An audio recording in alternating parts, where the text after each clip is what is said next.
Assalomu alaykum o'rtoqlar. Mana sizlarga baliqni ajoyibi. Har bitta baliq boqadigan insonni akvariumda bittadan bo'lishi kerak ekan. Bu baliq pilisos deb atalar ekan. O'sha akvariumni chiska qilib turar ekan. Bu baliq bo'lmasa, o'sha berilgan ozuqalar pastga tushib, toshlar orasida mog'orlab, o'sha akvarium suvi ifloslanishiga olib kelar ekan. Обязательно bittadan bo'lishi kerak ekan bu. Laqabi pilisos desa hamma bilar ekan o'zi bozorda. Men to'g'risi baliqlarni uncha yaxshi tushunmayman. Endi boshladim. Faqat akvarium toshlarini, balki oynalarini ham tozalab, chiska qilib qo'yar ekan. Ajoyib.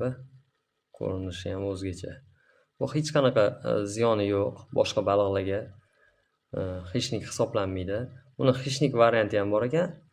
Xishnik emas bo'lgan turi ham bor ekan.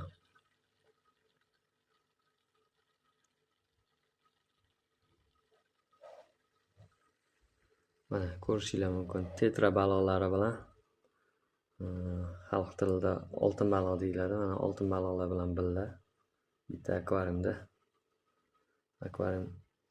toza qilib saqlayapti.